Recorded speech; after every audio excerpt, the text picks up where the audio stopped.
अस्सलाम वालेकुम। आज हम सीखेंगे कि फ़ाइल DWG जो फॉर्मेट है, जेपेग हो गया, जेपीईजी और पीएनजी और पीडीएफ, किसी भी फाइल को कन्वर्ट करने का आसान तरीका क्या है। आपने बहुत सी एप्लीकेशंस भी देखी होंगी DWG में कन्वर्ट करने के लिए।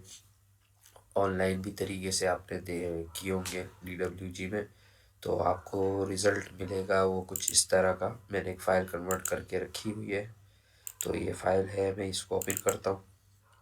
तो ये मैंने कन्वर्ट करके रखी थी।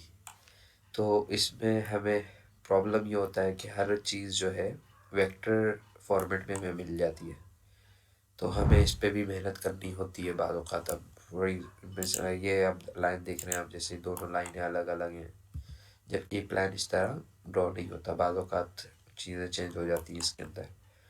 तो अब यहाँ पे देखें आप, ये अलग है, ये वेक्टर अलग हो गया, फिट का साइन अलग हो गया, टू का, ये दोनों इस तरह प्रॉब्लम आता है कन्वर्ट करने में।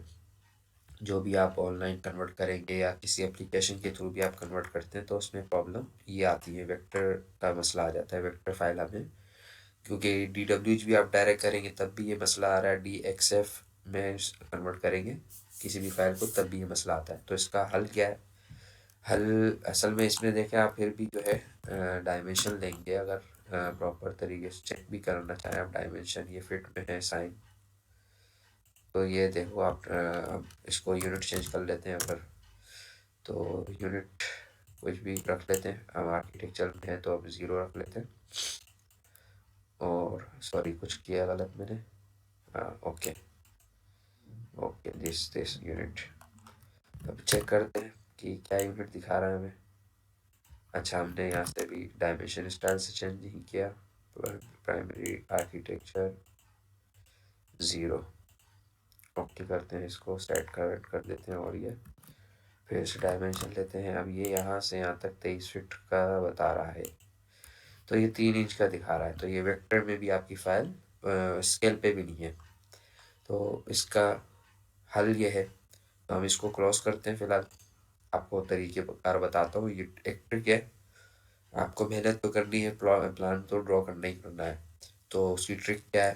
क्लोज कर दिया इसको मैंने। फॉर एग्जांपल हम गूगल पे चलते हैं, ये एक प्लान है। इस प्लान को अगर आप DWG में कन्वर्ट करेंगे तो ये वही चीज़ वेक्टर बन के आ जाएगी। लेकिन क्लाइंट कह रहा है मुझे इसकी डायमेंशंस इसमें मौजूद नहीं है, तो इसकी डायमेंशंस क्या है, कितने किस तरह ये ड्रॉ होगा, DWG में कैसे जाएगा। तो इसका आसान तरीका क्या है वो मैं आपको बताता हूँ। ये मैं फ़ाइल सेव कर चुका हूँ, तो मैं यही फ़ाइल आपको दिखाता हूँ कहाँ पर है। ये जेपेग फाइल ये रही मेरे पास, ये रही। तो अब हम इसको खोलेंगे DWG में। आप ड्रैग एंड ड्रॉप भी कर सकते हैं, ड्रैग एंड ड्रॉप करके लेके आएंगे DWG के लिए। यहाँ पे अभी मैंने अपना स्क्रीन नहीं आई हुई, तो स्टार्ट करना पड़ेगा मुझे यूनिट, और फिर से जाऊँगा DWG के लिए, इधर ले आऊँगा इसको मैं। ये ड्रैग एंड ड्रॉप कर दिया मैंने, इफेक्ट ऑन कर देंगे, यानी कि ऑर्थो ऑन कर दिया मैंने। अभी मेरे पास यूनिट में आ गया। अब मेरे पास यूनिट है डेसिमल, तो डेसिमल में मैं 2.5 लिखूँगा तो ये ढाई फिट है। सही है, तो 2.5 में ढाई फिट दिखाएगा ये। अब क्या करना है हमें, इस आपको ये पता होना चाहिए, कोई भी प्लान होगा उसके अंदर स्टैंडर्ड साइजेस में क्या क्या चीज़ होती हैं। सबसे मेन चीज़ आती है दरवाज़ा। मेन जितने भी डोर्स हैं, तो मेन डोर के अलावा अंदर जितने भी डोर लगते हैं वो एक स्टैंडर्ड है उनका। 3 फीट बेडरूम का हो गया, 3.5 फीट हो गया, इससे बड़ा बेडरूम, या 4 फीट, मैक्सिमम 4 फीट। बहुत कम आपको 4 फीट का मिलेगा, 3.5 फीट और 3 फीट के ही मिलेंगे। ये स्टैंडर्ड है। ये तो इसमें घपला हो सकता है भाई, ये दरवाज़ा 3 फीट नहीं 3.5 फीट का था, ऐसा था वैसा था। लेकिन बाथरूम का जो गेट होता है, दरवाज़ा, डोर जिसे कहते हैं, बाथरूम का स्टैंडर्ड होता है 2.5 फीट, 2 फीट 6 इंच। ये चेंज नहीं होता। ये तमाम इस इंटरनेशनल लेवल पे भी यही काम, इस पे 2.5 फीट का ही दरवाज़ा दिया जाता है। तो आपको एक स्टैंडर्ड पता चल गया भाई, बाथरूम का डोर जो है वो 2.5 फीट है, क्योंकि खिड़की 6 फीट भी होती है, 4 फीट भी होती है, 8 फीट की भी दे देते हैं, मुख्तलिफ खिड़कियाँ होती हैं। तो दरवाजे के ऊपर हमें फोकस है। तो क्या करना है, 2.5 फीट की आप यहाँ लाइन ड्रॉ करोगे। लाइन यहाँ पे ड्रॉ करते हैं। तो यहाँ से अब ये आप जूम करके इसकी एज को ले लें और 2.5 आप लिख देंगे। अभी 2.5 आपकी लाइन। अच्छा, मैं इसको कर लेता हूँ कन्वर्ट रेड कलर में, ताकि यहाँ से भी अगर मैं करूँ तो उसको बाय ब्लॉक भी कर सकते हैं, कोई मसला नहीं। तो ये मैंने रेड कलर की एक लाइन ड्रॉ की है। अब आप लेंगे SC, इंटर करेंगे, इस इमेज को सिलेक्ट करेंगे, फिर इंटर करेंगे और एक क्लिक आप कर देंगे कहाँ पे, यहाँ पे इसकी एज पे सिंगल क्लिक कर देंगे और फिर आप करेंगे रेफरेंस R इंटर कर देंगे। फिर आप वापस जाएंगे इधर और दोबारा से एक क्लिक यहाँ करेंगे, दूसरा क्लिक आप यहाँ करेंगे, दूसरा क्लिक इस एज पे और इसको कर देंगे ड्रैग ऐसे करके। अब ये दरवाजे पे आ गया आपका 2.5 फीट पूरा। सही है। तो आपका ये दरवाज़ा आपको पता चल जाएगा मेरा दरवाज़ा 2.5 फीट का है। ये आप इस तरह चेक कर लें। तो ये 2.5 फीट का आपका दरवाज़ा आ गया। अच्छा, फिट वगैरह के उसमें लेके आना है तो आपको क्या करना पड़ेगा, पहले आपको यूनिट सेट करने पड़ेंगे।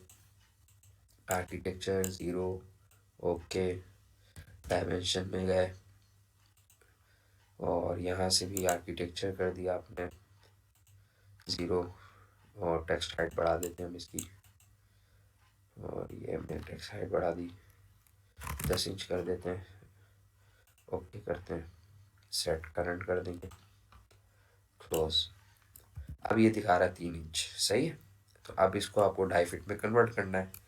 तो अब क्या करेंगे, आप इस वाली लाइन को कर देंगे डिलीट, इसको भी कर देंगे डिलीट। एक और लाइन लेंगे, दोबारा से आप 2.5 फीट की साइन के साथ आप जो है लाइन मारेंगे।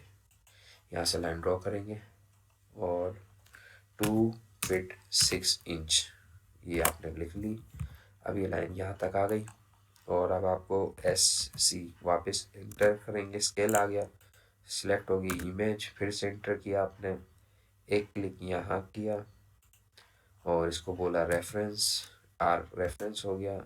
दूसरा क्लिक फिर आपने यहाँ किया, एक और क्लिक जो है यहाँ करेंगे आप इसकी एज पे और इसको ड्रैग कर देंगे ऊपर एज पे। ये दोबारा से आपके 2.5 फीट पे दरवाज़ा यूनिट के साथ सेट हो गया। इस लाइन को सिलेक्ट किया मैंने, इसको बाय ब्लॉक बाय लेयर जो भी है। अब डायमेंशन लेंगे आप 2.5 फीट की आपकी डायमेंशन आ गई। अब इस तरह आपको सारे साइजेस पता चल जाएंगे। आराम से आप साइजेस चेक कर सकते हैं। इस वाली एज से आप बेडरूम का साइज़ चेक करना चाहें और जूम कर लें, अगर दिक्कत हो रही है तो यहाँ पे रख लें। अब ये देखें आप 8 फीट 1 इंच का आ रहा है।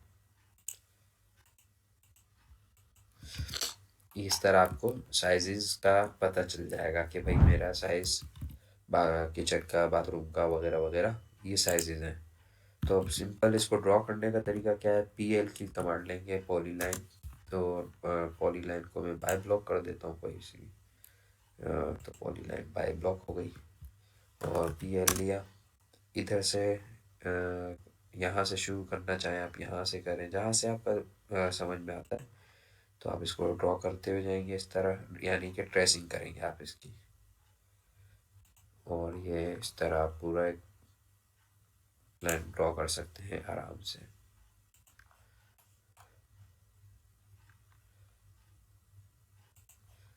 ये किसी भी फाइल को आराम से आप ट्रेस करना चाहें तो आप इस तरह, वेक्टर की फाइल में बहुत मेहनत करनी पड़ेगी आपको, लेकिन इसमें ये मेहनत नहीं करनी पड़ेगी। इसमें आप अपनी मर्ज़ी की लेयर बना के आराम से सारा काम कर सकते हैं। जैसे चाहें वैसा प्लान आप ड्रॉ कर लेंगे इसके हिसाब से। थोड़ा सा 19-20 होगी डायमेंशन, उसका कोई इशू नहीं होता, वो आप अपने सेट भी कर सकते हैं। मिसाल के तौर पे 8 फीट 1 इंच आ रहा है तो उसको आप पूरा 8 फीट कर दें। तो अच्छा, ये यहाँ पे मेरे से गड़बड़ हो रही है, तो लाइन मेरी यहाँ तक हो गई ब्रेक। सही है, क्योंकि ये सीध में नहीं आ रही है तो मैं क्या करूँगा, एक लाइन लेके आगे इसको और उसको मैं मिला दूँ तो टेढ़ी हो जाती है अगर मैं उसको वहाँ से मिलाता तो। इस तरह ये मेरा एक खाका बन गया। ये देख रहे हैं आप खाका बन रहा है। इसी को आप डायमेंशन पहले चेक कर लें इसकी कि वॉल की डायमेंशन क्या है। और ये वॉल की डायमेंशन 7 फीट यानी 8 इंच की है। तो आप 8 इंच को कर देंगे ऑफसेट। अभी 8 इंच का ऑफसेट मिल गया आपको आसानी से। अभी वाली लाइन अलग से ड्रॉ हो जाएगी आपकी, कोई इशू नहीं है। इसी तरह फिर आपको अंदर की जो भी लाइंस वगैरह हैं ये खाका बन गया। आपको एरिया भी मिल जाएगा, सब कुछ पता चल जाएगा आराम से। और इसके हिसाब से आप यहाँ डायमेंशन देख चेक करके इसको ड्रॉ कर सकते हैं। ये थी आज की वीडियो। उम्मीद करता हूँ पसंद आई होगी। लाइक और शेयर करें खूब और सब्सक्राइब करें, आपकी ताउन की ज़रूरत है। और आपको अच्छी पसंद आई है उम्मीद करता हूँ, तो फिर ये लाइक तो बनता ही है। और आप लोग का ताउन होगा और आप लोग अप्रिशिएट करेंगे तो इंशाल्लाह अगली अच्छी ट्रिक के साथ पेश आऊँगा मैं इंशाल्लाह। तो अभी के लिए इतना ही, फिर मिलते हैं अगली वीडियो में।